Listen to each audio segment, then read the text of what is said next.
coming tonight. It's great to have you with us here in Lafayette and Contra Costa County.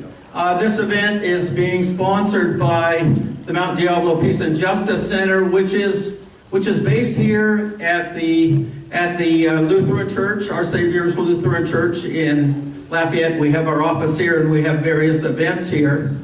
And I would like to thank and recognize Interim Pastor Scott Sorensen, who's at the back there, for this is a really nice facility, and they've got a number of organizations that are community related, like the Peace Center, that are not especially religious. But we're housed here, we have offices here, and we are happy to be associated with the Lutheran Church here. The Peace Center has been around since 1969. It began during the Vietnam War, and it's continued ever since. We've been speaking out about the ongoing wars, the wars in Central America in the 1980s, the war in Yugoslavia in the 1990s, the Afghanistan, Iraq. So the Peace Center has been doing the best thing it can to educate the community and to be on the streets as well. So if you support that kind of thing, I definitely encourage you to sign up, join the Peace Center, and we would love to have you work with us. We have an activist alert that comes out pretty much every Monday, and that talks about events and things that are happening all over the Bay Area. Our acting director, Margaret Auclair, does tremendous work putting that together, and so we're really happy to associate with other groups in the Bay Area. Tonight's event is co-sponsored or is being supported by the Voices for Justice in Palestine, which is a club based in Rossmore. We've had support from Jewish Voice for Peace.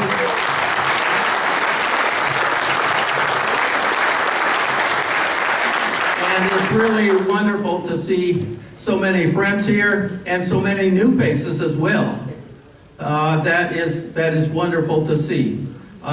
We recognize that some of the new faces are coming tonight because it's really special. What an opportunity to hear Reverend Munther Isaac. And the tour around North America is being organized by Friends of Sabeel North America. Sabeel is a Christian organization, a Palestinian organization. And just to say a few words about the tour, which I think is a little bit interesting in this tour, and to introduce Reverend Munther, we've got Jesse Wheeler. He's the Executive Administrator of Friends of Sabeel North America. He was a project manager in Lebanon for 7 years, and we're happy to have him with us. So please come up, join us here, Jesse.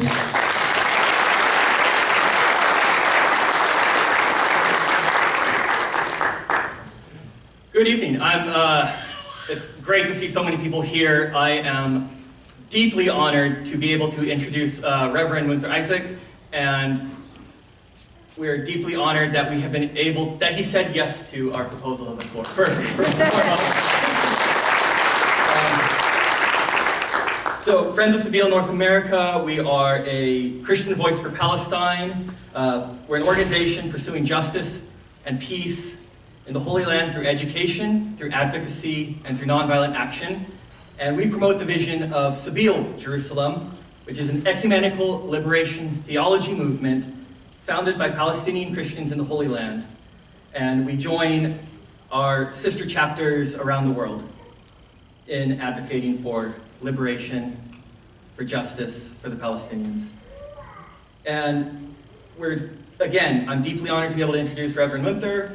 This has been on a whirlwind tour across the U.S. He flew in to Pittsburgh, immediately jumped over to Chicago, up to Minneapolis, down to Southern California, is now joining us here in Northern California.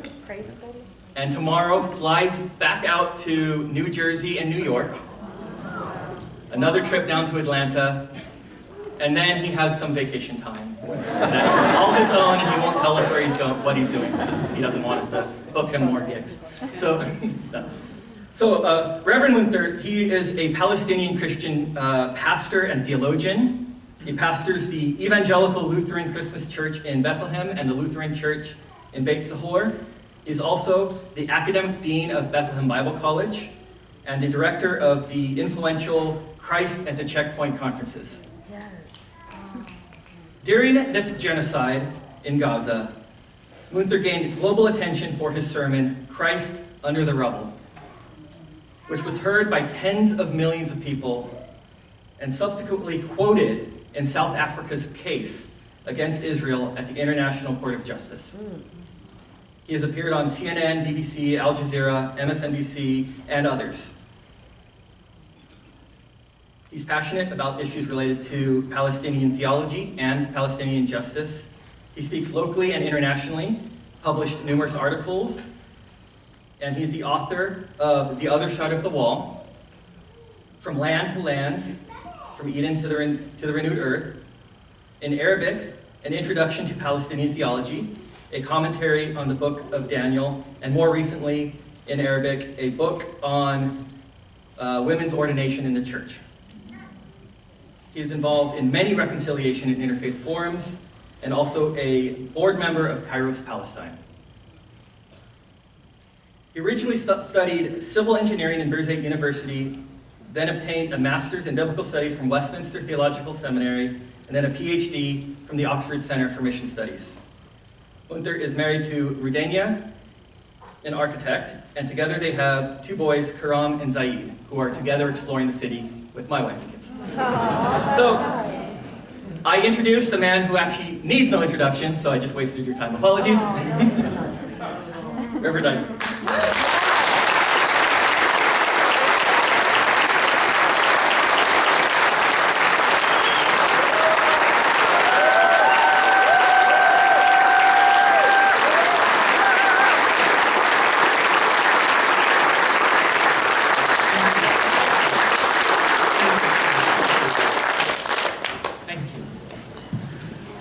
Good evening, and I would like to begin by thanking Friends of Sabil for organizing and sponsoring this tour. I know there are so many details. You've heard about the different locations I've been and I'm going to. What you don't know is how much work was done to arrange all the details and multiple speaking engagement in each detail. So thank you for the Friends of Sabil. Thank you definitely for Mount Diablo Peace and Justice Center for co-sponsoring this event, and for our Savior's Lutheran Church for hosting us today, and everyone who put this program together. I'm really grateful, and I don't take this opportunity for granted, knowing that not many people would open their space for a Palestinian voice today, as we have witnessed even in this very same tour, trying to put programs in different locations.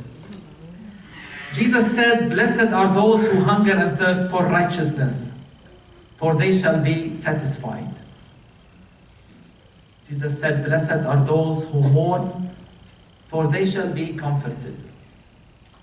We gather here in our thirst and hunger for righteousness and justice, praying that we will be satisfied and that our efforts will not be in vain. And we gather here with that promise in mind. Blessed are those who mourn, thinking of the mourners in Gaza. It has been way too long, and we pray that they will be comforted. As much as I'm grateful and happy to be here, I wish I was here in different circumstances. I wish I didn't have to give the sermon, Christ Under the Rubble. I wish there was no genocide, and I'm broken. We are, as Palestinians, broken that we're still advocating for a ceasefire. It is so hard, so traumatizing. The idea that we've been month after month writing, pleading, even speaking. I've traveled many times just to talk about this. And it seems it's not that we're pleading for a ceasefire. We're pleading for the world to humanize the people of Gaza. To see them as fully human. Because let's be honest, We live in a day in which a genocide has been normalized. People are watching day after day what's happening in Gaza. Just 2 days ago, as I was speaking in Pasadena, and my phone rings, and I look after the talk, breaking news, 100 people killed in one strike in the middle of the night while waking up for morning prayers. How many more need to be killed before the world decides enough is enough? Is the question we're asking. How many families need to lose everything? How many child do we need to pull from under the rubble? How many more pictures do we need to share as Palestinians for the world to say enough is enough? Are we less humans? Is the question we keep asking over and over this genocide. And this is the genocide, maybe the first time in which the whole world is watching. It's not as if the horrors will be discovered after the genocide. We're all watching. And in fact, it's both the victims and those committing the genocide are broadcasting its life to us to see. And we're still deliberating whether it's a genocide or not. No one can claim that they did not know. No one can claim that they did not really know the extent of horrors that exist in Gaza, where people are literally dying from starvation. And the tragedy is that it seems we're still far from the end. We cannot stop though. We cannot stop talking about Gaza. And I know it's hard, month after month, it's been 10 months. And I know that many of us have grown weary and tired from sharing and demonstrating, but we cannot stop demonstrating. We cannot and should not stop talking about Gaza. You know why? Because it's our collective humanity that is at stake. If the world in general is okay with the idea of children being killed on such a magnitude, and we're silent about it, something is wrong with our humanity. So we shouldn't be silent, not just for Gaza, believe me, but for the sake of our humanity. And also because we owe it to the people of Gaza, who've shown us so much integrity and courage in the last 10 months, and even beyond that, throughout the siege. We owe it to their sacrifices that we do not stop talking about Gaza until justice is served. And by the way, it's not just ceasefire that we're calling for. It's accountability for those who committed war crimes. This is justice. Yes.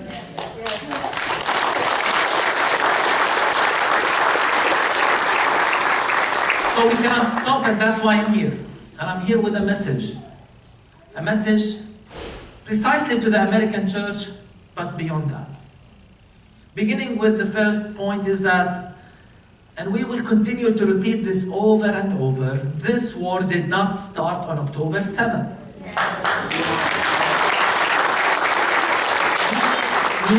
We need to address the root causes of all of this.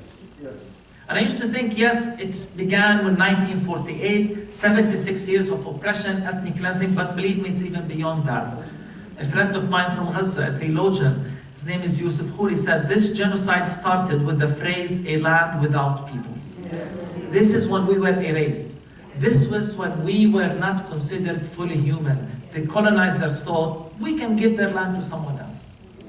They looked at our land, they saw people, but to them it was empty because we were people of less worth.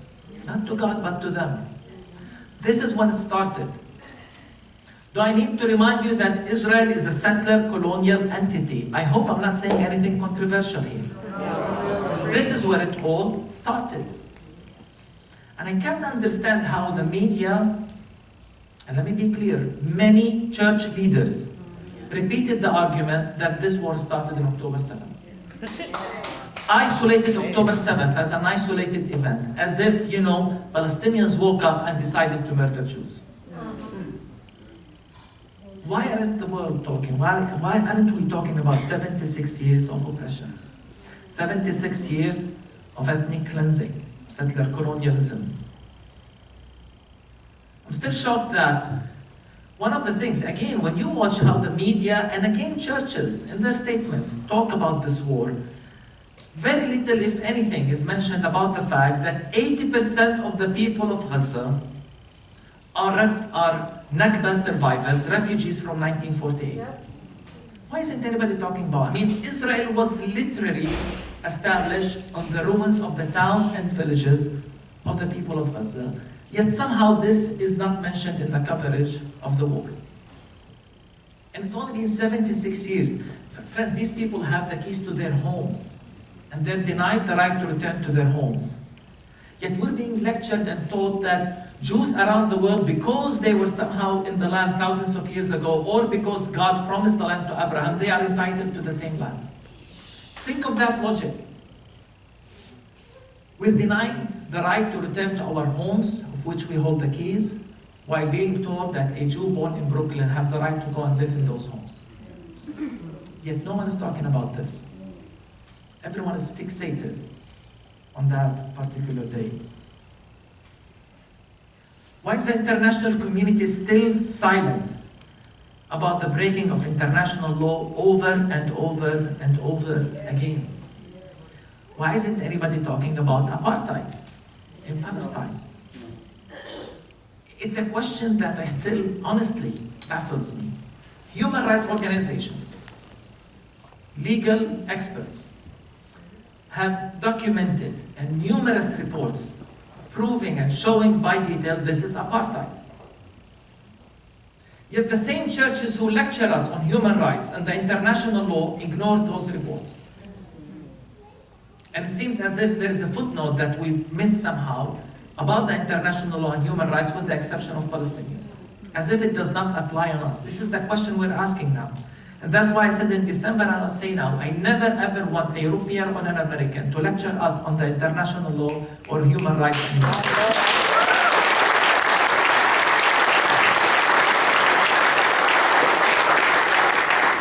The reports are clear. The reports about apartheid are clear. Whether it's Human Rights Watch or Amnesty International, whether it's the Israeli organizations like B'Tselem and Yesh Din. And by the way, before that, Palestinian lawyers and experts have proved that it is apartheid. No one listens to Palestinians because of prejudice. But now at least you have the other reports. Why are you silent? Why are you still relating to Israel as a normal state? And shoving it in our face, the only democracy in the Middle East. Do you know how insulting to us this is as Palestinians, living under apartheid, when you take about this very same entity as the only democracy in the Middle East? Israel is committing apartheid and Netanyahu is celebrated in the Congress. Where were the faith leaders to protest this? I'm grateful for the increasing number of congressmen and women who said no, not in our name, and who boycotted the event. But we need more faith leaders to step up and say, this is apartheid, we cannot normalize the relationship with apartheid. Why isn't anybody talking about the siege? 16 years. A siege in which the amounts of calories were calculated that entered Gaza. Can you think of something more dehumanizing? And the world was okay with it. In fact, the people of Gaza were blamed for it. And by the way, even when they tried creative nonviolent resistance, as everyone lectures us on, we teach people nonviolence, by the way.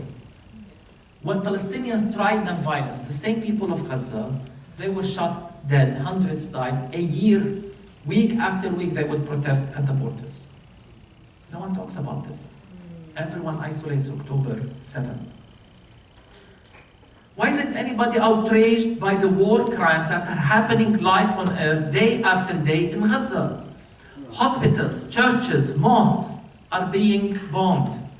Food and medicine, it's denied. In fact, they told us they are going to do it. And they are doing it, and no one is protesting. The hypocrisy is appalling in this war. How in one context the world reacted, sanctions at Russia immediately. In the other context, Israel has the right to defend itself. It's shocking to us. And oh, by the way, do Palestinians have the right to defend themselves? It's a question we always ask. You know, some churches talked about Israel's sacred right to defend itself. And we ask ourselves, how is the colonizer defending itself from the colonizer? By the way, I don't support violence. We, especially in the Palestinian Christian community, fully stand behind creative nonviolent resistance. But why isn't anybody talking about Palestinians' right to defend themselves when their land is stolen, their narrative is stolen, their homes are stolen, and yet still they are blamed for it, and we're always called the aggressors? Why is one form of violence self-defense, yet the other terrorism? Who controls the language here? This is the kind of question that continue to outrage us as Palestinians. I look at the way people deal with the different sides of the equation here. The whole world was outraged by October 7th. And October 7th, of course, many horrific things happened on October 7th. I do not support the killing of children or kidnapping of children, but then, or families in their homes. But then everybody was outraged with the kidnapping of Israeli civilians. And I hope we all agree that kidnapping is wrong, especially kidnapping children, that it's wrong, it's evil, it must be condemned. I hope we all agree. Why isn't anybody talking about the Palestinians kidnapped? Since October 7th, 9,000 Palestinians have been kidnapped. Why isn't anybody talking about it? Kidnapped, tortured, starved, held without trial or charges or seeing a lawyer, raped. It's no longer allegations that they were raped. It's documented, it's proven.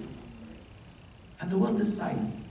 I haven't seen the world waging war and talking about Palestine's sacred right to defend itself and rescue the hostages. Are we less human? Why isn't anybody talking about the Palestinian children kidnapped? Hundreds of children. Before October 7th, by the way, hundreds of children. And then many more after October 7th. And by the way, you know why. Because here is the power of empire. It can label people, control the discourse, and get away with it. By labeling those Palestinian children as terrorists, they can say we arrest them. It's self-defense. Israel defending its right to exist. And in doing so, they can justify even the arrest of children without trial. And you know what the problem is? The world lets them away with this. And we ask for how long as Palestine. So all of this is ignored. No one talks about it, it seems. And we continue to act. Does the international law matter, or are we less human to the extent that the international law and human rights do not apply on us? The double standard in all of this is appalling. To the extent that even after the ICJ ruled in a clear manner that Israel, it's very plausible that Israel is committing genocide, and called on Israel to change its course of action, no one did a thing, no one moved a finger to make the suffering of Palestinians less. And within days, friends, within a day or two of the ICJ ruling, which said it's plausible Israel is committing genocide, and no one doing a thing about it, Israel only alleged that 12 UNRWA members, out of thousands, 12 took part in the October 7th event, and 12 countries led by the United States immediately suspending funding to UNRWA. I mean, the amount of hypocrisy is appalling, and the level of racism behind this hypocrisy is so startling. Don't tell us it's not racism, because this war has proven to us that the world leaders don't see us as equal. My second point, and why I'm here, is to call out the American people, but particularly as a pastor, the American church, because the American church is complicit in all of this. We need to call it for what it is.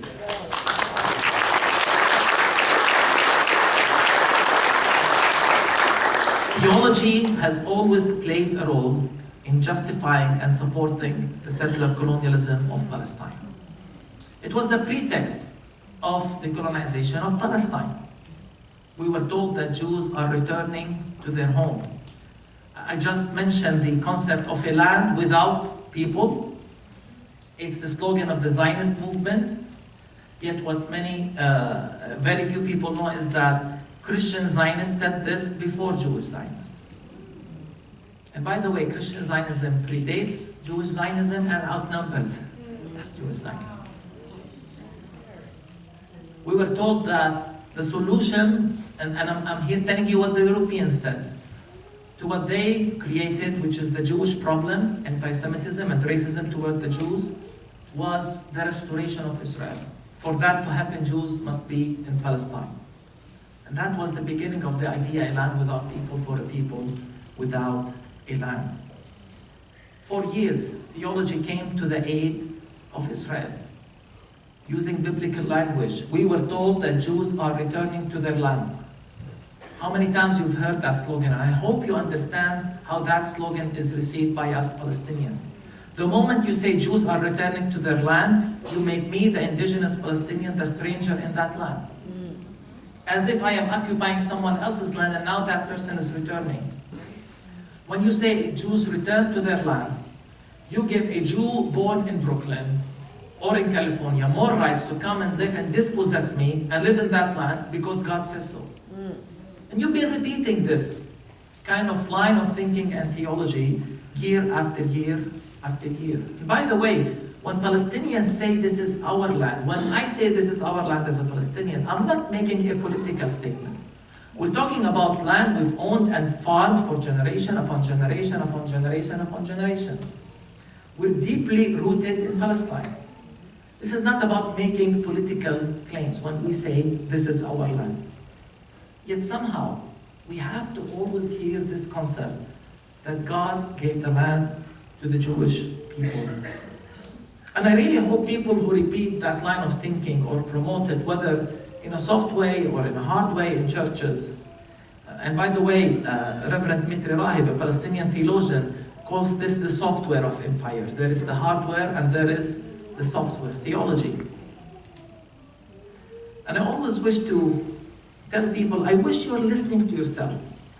For how can I have a conversation with someone if your part of the argument is, well, God said so, or God told me so? There's nothing to debate, really.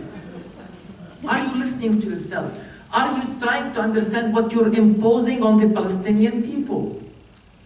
I thought you were all about freedom of religion. Yet you want to impose that religious belief not only on millions of Palestinians, but to make it the basis for political rights and ethnically cleansing Palestine. Are you listening to yourself? Show me one other conflict in the world in which the reference point to a dispute is a religious text and not the international law. Seriously. Show me one other context in which the reference point to a dispute is a religious text and not even human rights. And the sad irony for us Palestinians is that human rights are being abused using the very same religious texts that were supposed to protect our human rights. This is what's happening in Palestine. So I continue to tell those Christians, are you really listening to yourself what you are asking Palestinians to believe and to accept? Theology played a role in colonialism. Theology played a role to justify and support what's happening in Palestine for the last 76 years.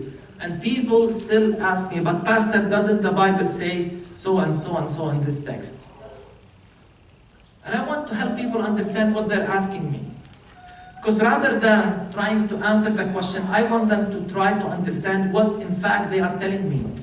Because in reality, if you understand what Zionism is and what Zionism has practiced on the ground, you're asking me to accept the idea that God is a racist, violent God. And I would not accept that. That God is a God of supremacy. A God who favors people based on their nationality, ethnicity, or even DNA. You're telling me that the very same God revealed in Jesus, who was the embodiment of compassion, mercy, love, and justice, is a racist tribal God who wages wars. A God of genocide now? I cannot accept this. And I won't go to debate this, because I know who God is. And I'm shocked by what we hear, even from pastors in this country today. The idea of a God of a genocide. Some suggested that we turn Gaza into a parking lot. I'm talking about pastors. Some suggested using the example of Hiroshima and Nagasaki and get it over with quickly. It is a congressman who was a pastor. And I think, which Jesus are you reading? Where did you get this? Where is love in all of this thinking? And you know, the more I think about it, maybe we shouldn't be surprised. Yes, the Bible is weaponized, and it has been weaponized over history, unfortunately, to justify many forms of oppression. And maybe we should not be surprised that in a country with a history of settler colonialism and a history of using the religious text, the Bible, to justify settler colonialism, is supporting a settler colonial entity.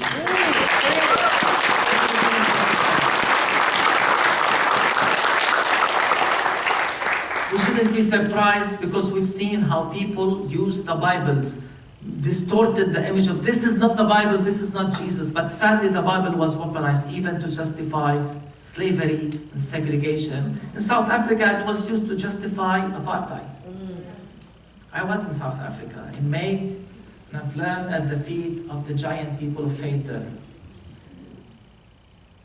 And I did meet and engage and speak in churches. And I would go to a church, a big church thing, and they would tell me this is the pulpit from which the first sermon on apartheid was preached. I went to a seminary and they said this is where apartheid theology was written. And I couldn't help but think, how does anybody read the Bible and conclude apartheid supremacy? Really? In the same way, we ask as Palestinians, how does anybody read the Bible and conclude Christian Zionism? You know, someone once said, God created us in His own image, and since then, we have been returning the favor. I think this is what's happening. We reflect our own prejudice and supremacy in the character of God. And by the way, when I say that the church is complicit, it's not only Christian Zionism in its fundamentalist articulation. Because if this war taught us anything, it's that mainline, liberal, progressive Christianity is also complicit in this war. You know, and those circles is so common to point to the evangelicals as the problem. But in this war, the very same people who always criticize the militant nature of evangelical Christianity, as they tell us, they were silent. They did not say much. So if Christian Zionism promoted a God of war and supremacy, others reflected to us a God who does not care. Silence is complicity. And I say this and I mean this because if you are silent about a genocide that's happening in front of all the world to see for 10 months, then how can we take that? You're approving it. And if you're silent about other Christians using the Bible to justify it, you're also approving it. And that's why, as I told you, many of them said Israel has the right to defend itself.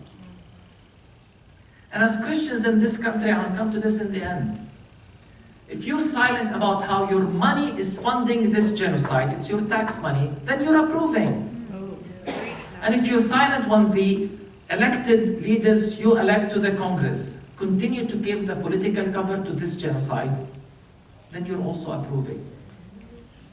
Silence is complicity. Silence promoted to us or gave us the notion of a God who does not care. One of the sins of the church today, and by the way, it's not just the church, allow me to even say, if I may, of many, many people of faith all over the world, is that of apathy, indifference to suffering.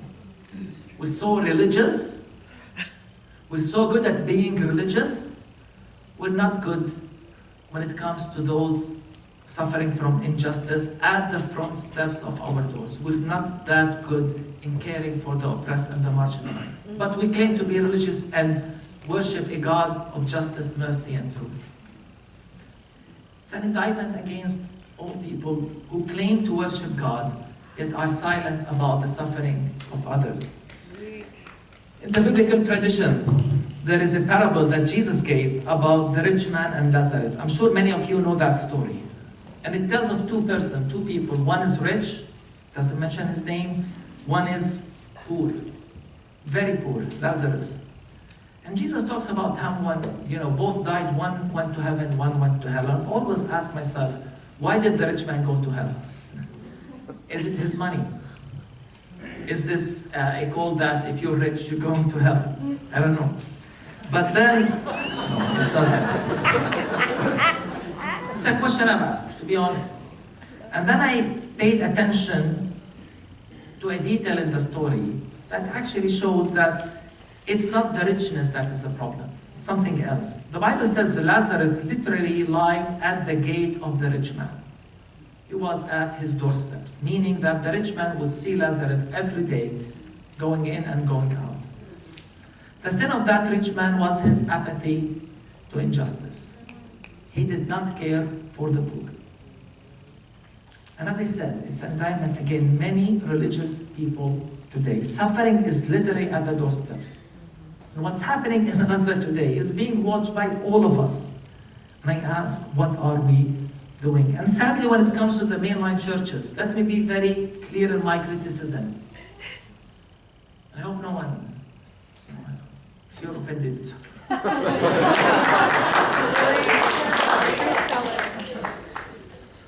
So many in those churches prefer comfort to justice. They want to avoid controversy. This is why they're not talking about Palestine, because it's controversial. And they don't want to spend, as they call it, fiction. They prefer not to speak rather than get into a serious discussion on justice. They prefer and they choose comfort. It's a church that wants to avoid controversy. And I always say, imagine if Jesus walked on earth trying to avoid controversy. I was in Minneapolis and I visited the George Floyd Square. I've learned, I've listened, and I was told how many times in the civil rights tradition, a similar thing happened when many white church leaders would say, we will not address this because we don't want to disturb the law and order.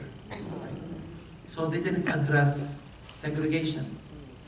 And in the same way today, churches fear the backlash. And you know what they do? They pray for peace. They send us their best wishes. And they don't call out war crimes that are happening in front of everyone. Silence is complicity.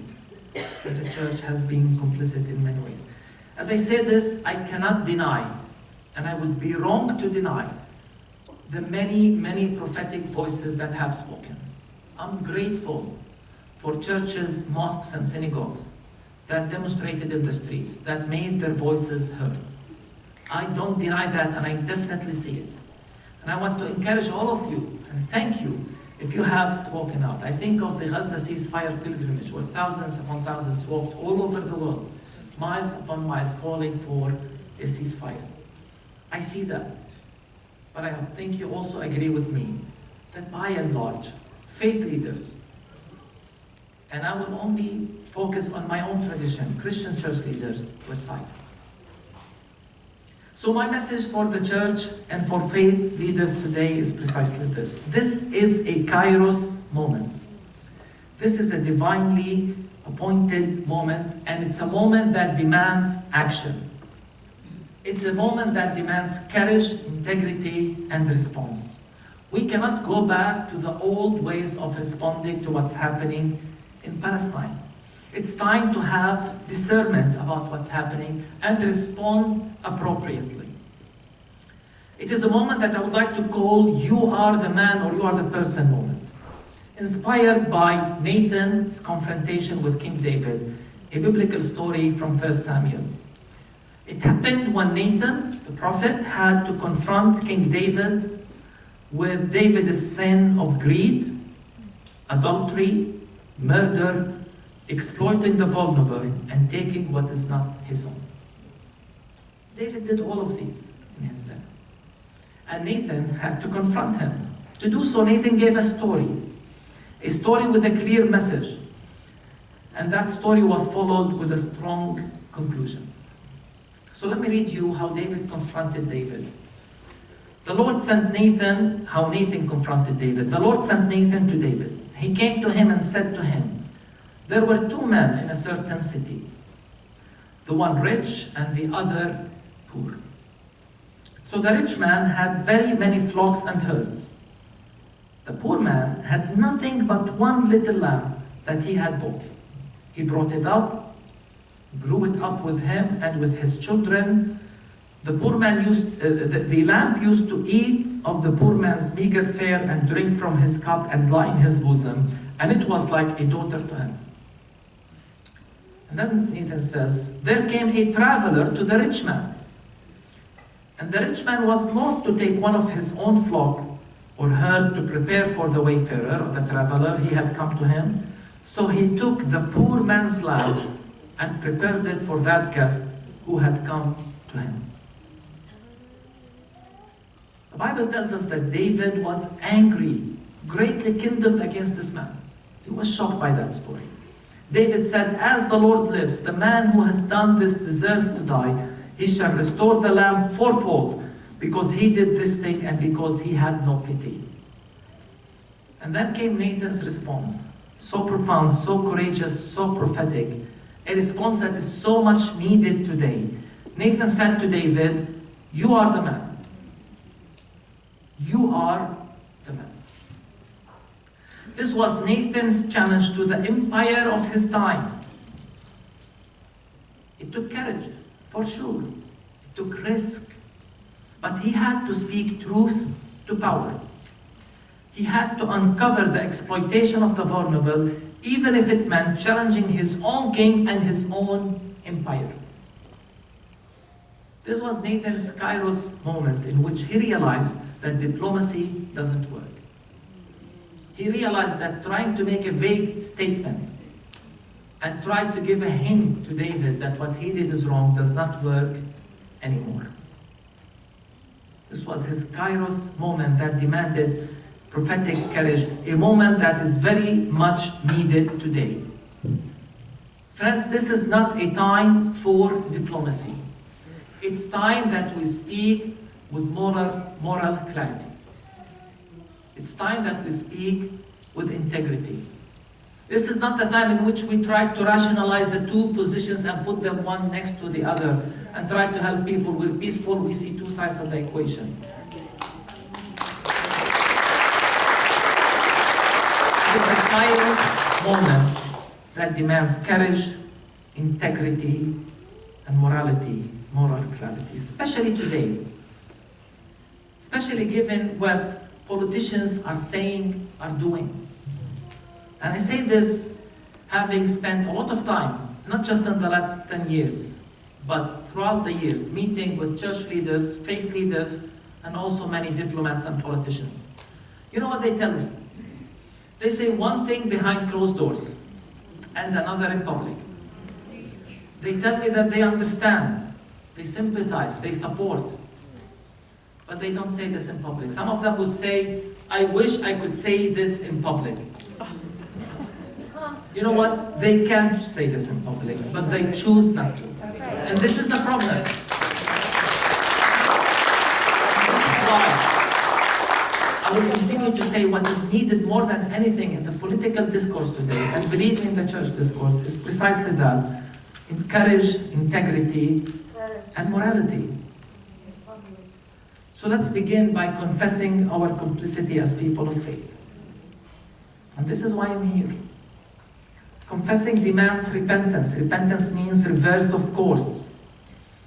And let me suggest that repentance begins by calling things by name. Let's begin by that. Speaking truth to power means calling things by name, the way Nathan did, straightforward.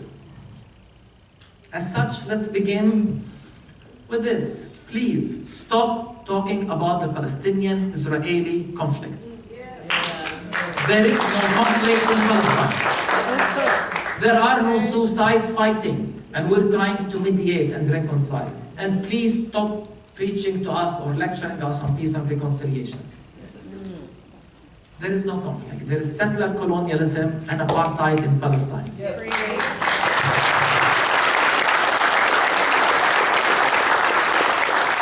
And what's happening in Gaza is a genocide. And maybe that's a problem, by the way. We've been trying to solve a conflict, when in fact it's not a conflict. And you know how hard it is? When someone is literally stepping with his boot on your throat and you're lecturing that person on the ground about peace and justice. Yes. It's not what you want to hear. So let's be clear, not just in our terms and language, but in our action. There is no conflict. So let's call things by name. And let's address and call Zionism and Christian Zionism for what it truly is. Zionism is supremacy. Zionism is racism, and even much, much more.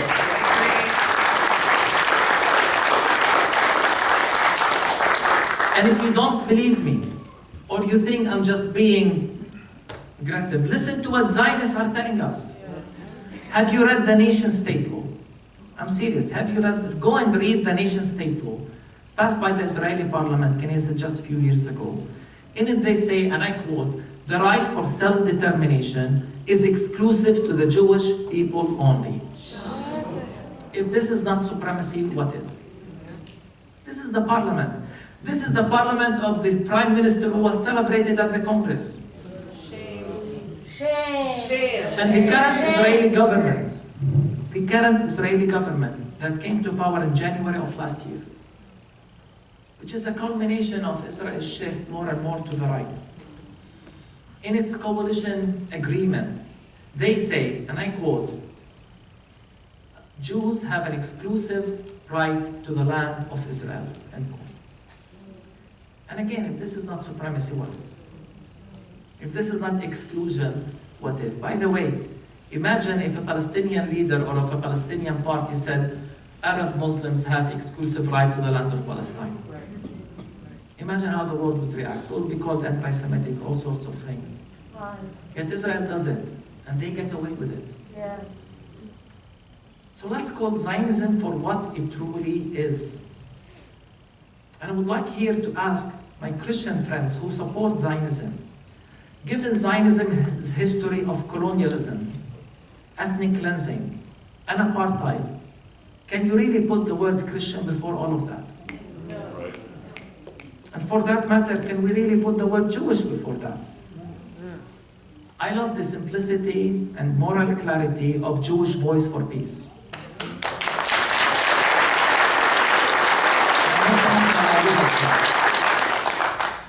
In their website, in their manifesto, they say, and I quote, and just listen to the simplicity of it. Jewish Voice for Peace is guided by a vision of justice, equality, and freedom for all people. Yes. We unequivocally oppose Zionism because it is a counter to all these ideas. Straightforward. We stand for justice, equality, and freedom. Zionism is counter to all of these. We unequivocally oppose it. I wish Christians spoke with this clarity and courage, honestly. It's time to call Zionism for what it truly is. And as a Kairos moment, I would like to address faith leaders in this country.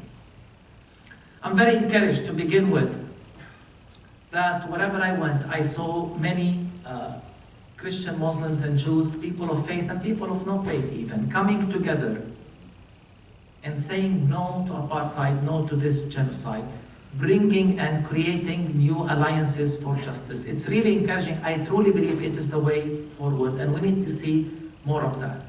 This is the kind of interfaith that will create the path for a better future. Not the typical, let's come and get to know one another and sing Kumbaya and leave. Let's come together to end injustice in our neighborhoods, but also in our world. Let's come together to say no to apartheid. This is the path forward. And I would like to precisely address faith leaders in this country, because you have a responsibility. Israel is doing what it's doing precisely because it can get away with it, yes, and precisely because it doesn't have to pay for it. Yes. This is the problem. And as long as Israel can know and rely on the fact that we will continue to receive political cover, UN resolution vetoes, for example, and financial cover for this. They're not paying for it. They will not stop. They will continue with their system of apartheid. So I repeat what I said to faith leaders today. It's your tax money. And if you're silent about the way your tax money is being spent, to send money for apartheid, for a genocide, then who will speak? If you are not speaking, then who will speak? And if faith leaders are not calling for accountability when war crimes are taking place in front of all to see, then who will speak if it's not faith leaders? It's time to hold those you elect accountable. Let them hear your voices. And I'm sorry to say, they continue to fool you, saying one thing in public: we're troubled by the amount of civilians killed in this war. The next day they send weapons and money to Israel. Next day. They need to hear your voices. They need to hear that you are not happy with the way they're acting. They need to be held accountable. Act with your votes. Act with your support. Act with your voices. Be present. Hold those you elect accountable. It is time faith leaders lead. This is a Kairos moment for the church. This is a Kairos moment for all people of faith and no faith. It is time to lead. Let me in conclusion say this. In December I said, and I repeat, Gaza has become the moral compass of our world. Gaza has divided our world, and it's actually a good thing. Because we need to know where you stand from the killing of 16,000 children. We need to know where you stand. Gaza has become the moral compass of our world, dividing it not on the basis of religion, ethnicity, or nationality, but on ethical and moral grounds. And friends, when it comes to Palestine, it's a very simple choice. You're either with justice or with apartheid. It's very simple. There is no third way. You can no longer claim to be in the middle and try to pray and join both sides together. There is an oppression happening in Palestine. Let's dismantle the structures of apartheid and injustice that exist right now in Palestine.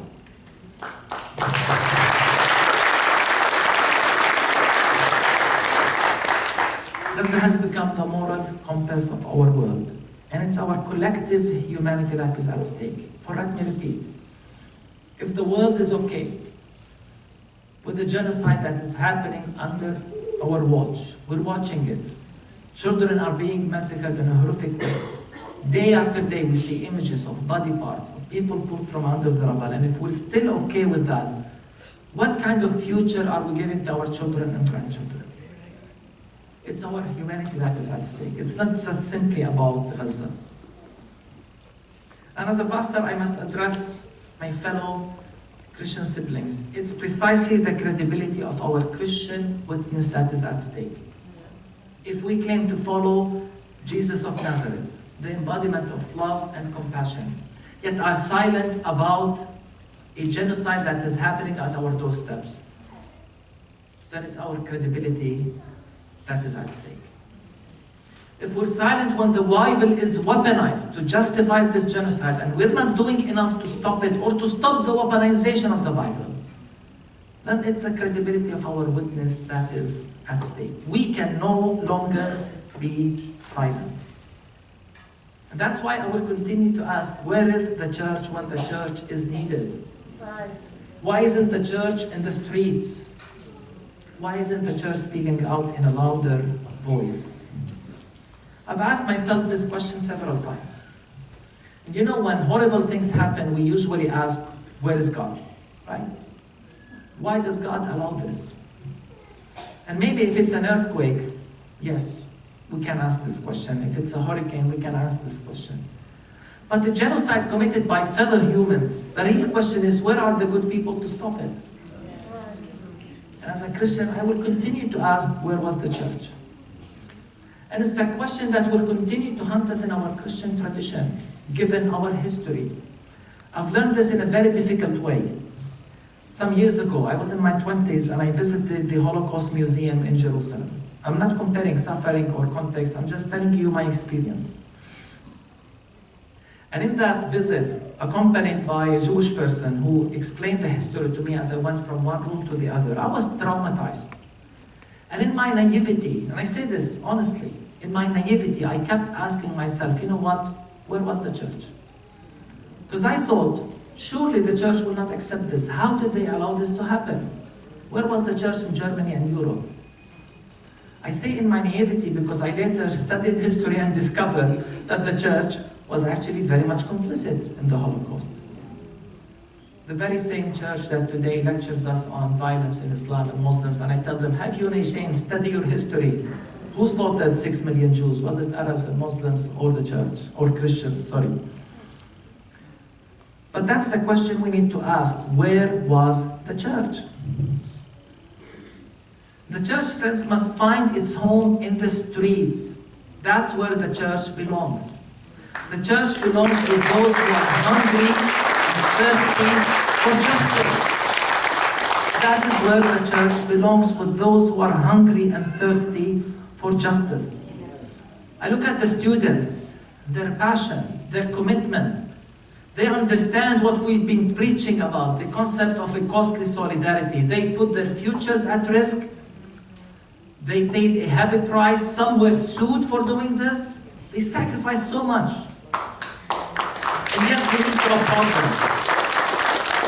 Today, in this country, this is where moral integrity lies, with those students. And that's why I will continue to say, when people ask me, what about November, the elections, I say, I don't care about November. I care more about September.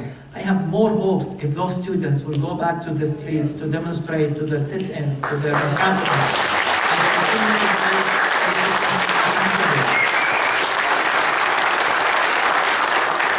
And to faith leaders, I say, continue to go. Those of you who are going to those demonstrations, please continue to go. And if you're not going, encourage others to go. Please support them, defend them, encourage them, comfort them. We need to protect them. And we need to realize that many of them are actually traumatized, especially those with Palestinian descent. Where is the church to comfort them? Instead, in their pain and suffering, they are met with violence and accusations of anti-Semitism. We need to be with those who are struggling, who are thirsty and hungry for justice. And let me remind you of a very important principle in Scripture, that we will be judged based on this. We will all give account to God for our words and actions. By the way, I know that in our Christian tradition we don't like to talk much about the judgment of God. We're too kind, I think. We're too nice. We don't talk about the judgment day. However, Jesus talked so much about judgment day, more than we like. And in one particular passage in Matthew 25, a passage that has guided me and challenged me and comforted me throughout these last 10 months, Jesus talks about the concept of the judgment of God. And he says, we will be judged, as humans, we will be judged on the basis of how we treated the least of these. The least of these are those who are hungry, those who are thirsty, those who are strangers, those who were without clothes, and those who were in prison. Let me make it easier. The least of these are the victims of our systems of injustice and oppression.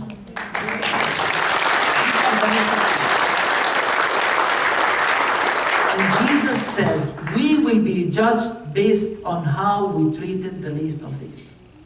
I wish Christians take this passage more seriously. I wish we take this passage literally. You don't always find me talking about taking the Bible literally. But in this instance, I think you should. I think we all should. We need to take these words of Jesus seriously. And not only that, Jesus even goes as much as to say, not only how you treated the least of these, but on whether we saw the image of Jesus in each one of those. For Jesus said, whatever you have done to the least of these, you have done to me. And this was the basis for which, and this was mainly, or one of the main reasons why in Christmas, when we could not celebrate Christmas in the midst of a genocide, we created the manger of Jesus under the rubble. Because in a time when the whole world was defending, justifying, and explaining and rationalizing the killing of the children of Gaza, we insisted we see the image of Jesus in every child killed and pulled from under the rubble. We were tired.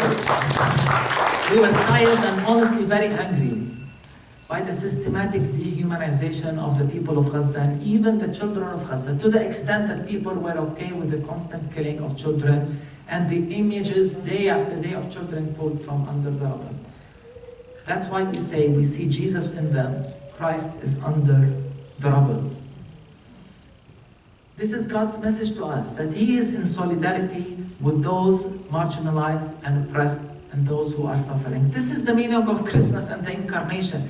God becoming one of us in our pain and suffering and trauma, as if to say, I am with you, I am one of you. This is God's solidarity with the oppressed and the marginalized. Christ is under the rubble. And friends, let me say it like this. God's solidarity must become our solidarity. If God is in solidarity with those who are marginalized and oppressed, if God takes sides with those who are suffering from injustice, so should we as well. This is our call to action. We are called to act. We are called for costly solidarity. We are called to see the image of Jesus in those who are marginalized and oppressed, pulled from under the rubble. Rise and act. Do it for the sake of our faith. Do it for the sake of the people of Gaza. So with one voice we say, ceasefire now, end apartheid now, and may justice reign, and righteousness fill the world, like waters fill the seas. Thank you.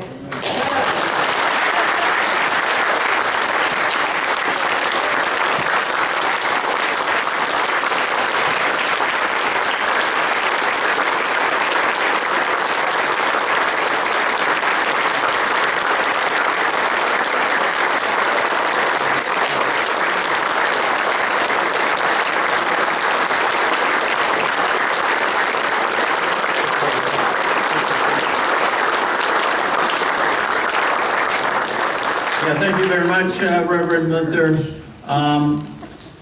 Before we have some questions and answers, or we're thinking maybe 15 or 20 minutes of Q&A, I'll just say a few words. There are some friends here today who have some specific activities and actions that you can, think about whether you want to participate in.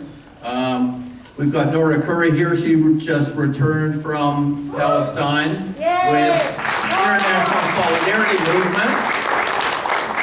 And if you think you might like to join and learn about the International Solidarity Movement, which goes to Palestine and which does nonviolent peaceful activity to oppose the genocide and the occupation, then see Nora. Nora, can you stand up so people can see you? Yeah. And right now we're going to pass around some donation baskets, and we're fundraising tonight for the tour of Reverend Munther. It costs a lot of money to travel all around the country, and if you support his message, I encourage you to make a donation to that. The Peace Center is paying all the costs for renting the space tonight and hosting this affair. So all of those donations that you give will be going to the Prince of Seville, North America.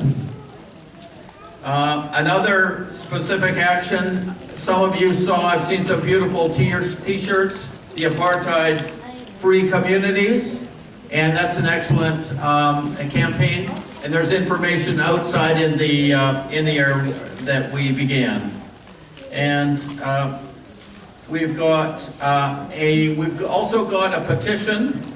And I'll just read a few words. I'll take a minute or a minute and a half and read some things.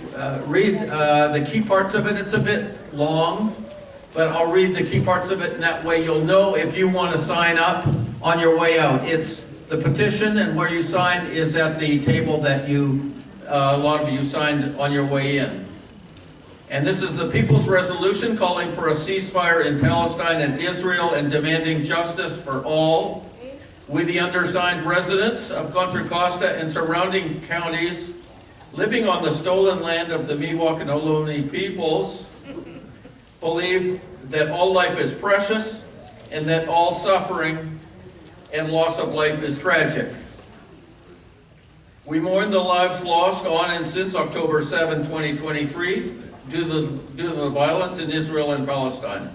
As well, we also mourn the lives lost in the nearly 100 years leading up to that day. We recognize the current crisis takes place within a long history of occupation and Zionist colonization in historic Palestine. Many of us who are Jewish reject the notion that an apartheid ethno-state on stolen land will make us safe from anti-Semitism. We, the people of Contra Costa and surrounding counties, join the United Nations, Human Rights Organization, world leaders, religious leaders, the city of Richmond, and citizens of the world everywhere in calling for an immediate and permanent ceasefire. Therefore, we call on all city and county governments in Contra Costa County and around the country to heed the demands of their constituents and join with them in calling for an immediate permanent ceasefire. These calls for a ceasefire must be backed by concrete and meaningful actions to pressure Israel and the U.S. government, such as divestment from Israel and from weapons manufacturers and companies profiting from the suffering of Palestinians and all oppressed peoples around the world. We demand our tax dollars be used to strengthen and support our communities rather than funding endless war abroad. As citizens of the world, we demand peace, liberation, and freedom for all. So that is the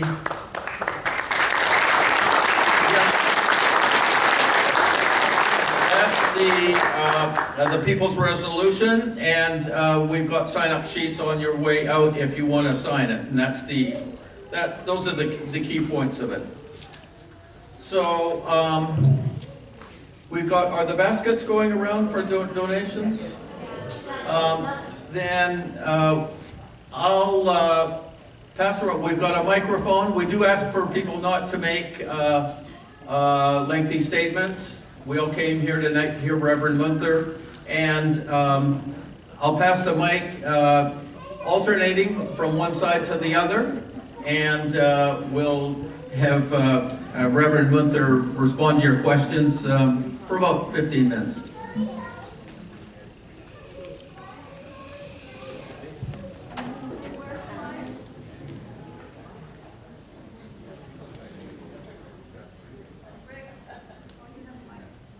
Yeah.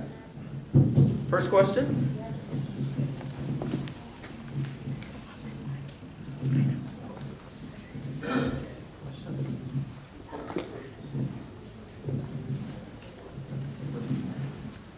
Thank you for sharing.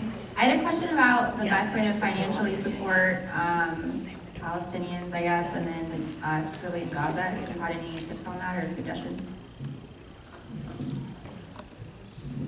Money. Oh, shall I answer now? Okay. Thank you. If you talk to me afterwards, I'll give you some suggestions for organizations I work directly with. It's so hard to get anything into Gaza right now. Israel is still blocking anything, so it's equally important that we put pressure on, even legislations here to allow food and aid to enter into Gaza. I'm particularly, although I have nothing personal, support and encourage supporting UNRWA, given that your government decided not to support them, and I think it sends a statement to the American government that if you are not going to give the money to UNRWA, we the people will give the money to UNRWA, given that they are really doing an amazing work, like many others in Gaza. But the ones I'm involved with, small charities that give and have work in Gaza, especially with the two churches there, I'm more than happy to share information with you. Hi, Reverend. First of all, thank you so much for being here and for coming on this tour. My question for you is, it's been coming up to a year now of what's happening in Gaza. What's the best way we as people who live in America can continue to advocate or support Palestinians? Or sometimes it feels, you know, a little bit hopeless since it's been so long. So what's your opinion? What's the best thing we can do, or what should we be doing? Well, I can answer, but please remember I'm not American, so I don't really know the context as much as you know it. But here's what I can say. First, it needs to be a collaborative work. It needs to be interfaith, even with those with no faith. It needs to be a joint work in which everyone comes together. And it needs to begin with the bottom up. Grassroots needs to be stronger and mobilized in a better way. I feel many times we're good at protesting, we're not good at really doing the constructive work. And second, when it comes to this country, it's clear to me that a main way forward has to do with standing in front and confronting and challenging the work of AIPAC.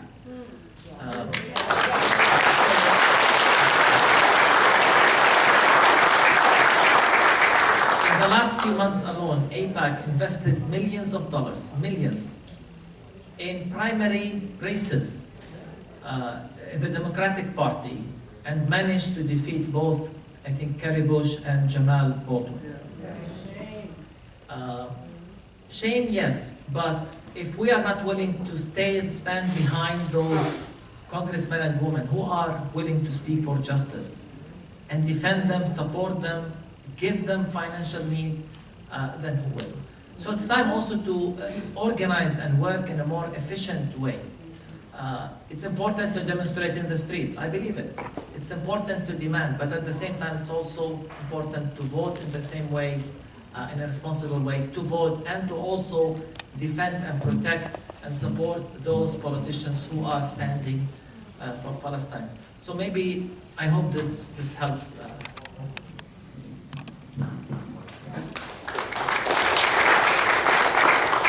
Assalamu alaikum, shalom alaikum. So you talked about the Christian complicity. I'm a Muslim, but also there's a ton of Muslim complicity as well. I mean, the Muslim leaders around the world did what they could and should have. I think it might be a little different. So I guess my question to you is, are you also open to, I mean, the speech here was absolute, I mean, it brought tears to my eyes. I think a lot of our Muslim communities within our mosque should also hear this. So if you could have, maybe we will talk to our Muslim leaders and see if you might actually bring you to, you know, spread the word to some of the mosques. And then second thing you mentioned about the AIPAC, I think if we can do one thing and one thing only is to defeat AIPAC. AIPAC is the poison. So if there's an antidote as the root cause, it is to somehow neutralize the poison that is spread by AIPAC, not only to our politicians, but to the grassroots as well. Thank you. Thank you. The Arab world was beginning to talk even about Islamic Zionism now, to be honest.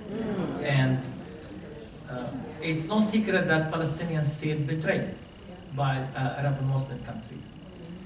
And by the way, it began with the normalization of relationship with Israel by United Arab Emirates and Bahrain. You know, because that was normalizing apartheid. So I agree with you. And maybe the main reason I don't call out Muslim and Jewish and other faith traditions is it's usually not my habit to speak to other faith traditions. I'm more concerned with my own tribe because it's hypocritical of me to call out others while not calling mine. So I do my work with my own community as much as I can. Having said that, I'm very honored, to be honest, and encouraged by the big number of leaders from the Muslim community who reach out to me and who support and listen to my talks and endorse them and circulate them. In Pittsburgh, I spoke in a mosque. In South Africa, I spoke in a mosque. In Palestine, of course, we live together. Whatever, in other words, yes, I know that many need to hear this message from different faith traditions, but I like not to, as Jesus said, not to see the log in others and not see what's in our own eyes. So I begin with my own community, saying that there is much work that needs to happen there. And yes, we need to continue. I think it's important to talk about, because AIPAC is not just a conspiracy theory. What shocks me is that everyone knows about what they're doing. And it's funny that you call it a democracy, given that the candidate with more money always wins.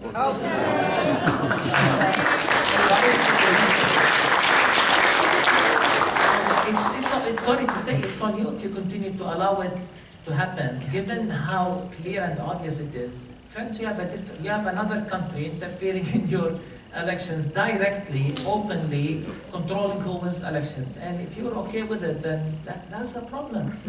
So it's really time to call out AIPAC.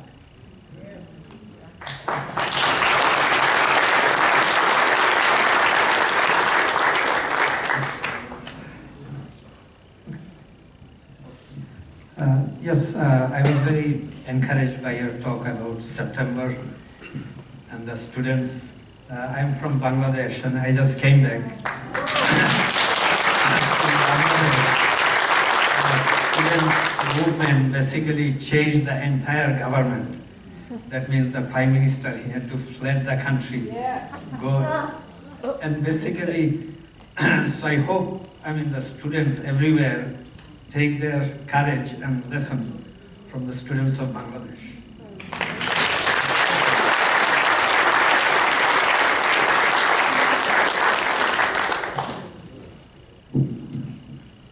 Students seem to always be on the right side of history.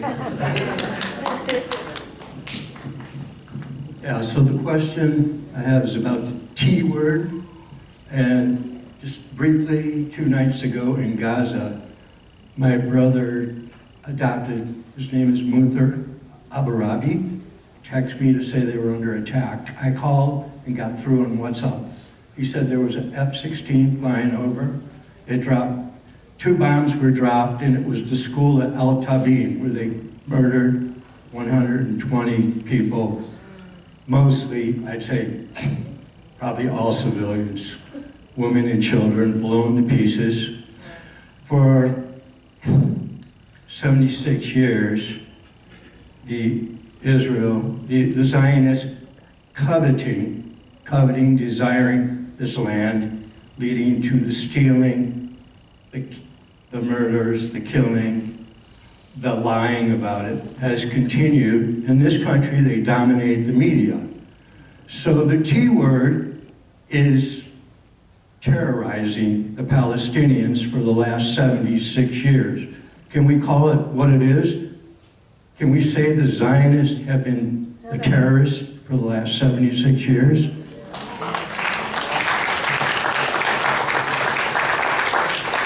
I actually use that phrase sometimes, the terrorist state of Israel. It is a terrorist state. This is precisely what they're doing. And this is precisely what they're also letting the radical settlers in the West Bank do. I haven't spoken much about the West Bank. This is what's happening. Radical settler groups are terrorizing villages to push people out and to control more land. This is the Zionist dream, more land, less people. And they're doing it now bit by bit. They had the opportunity and they did it in Gaza on a massive scale. We talk about those killed, but let's not forget that 2 million Palestinians in Gaza have been displaced. The tragedy, the real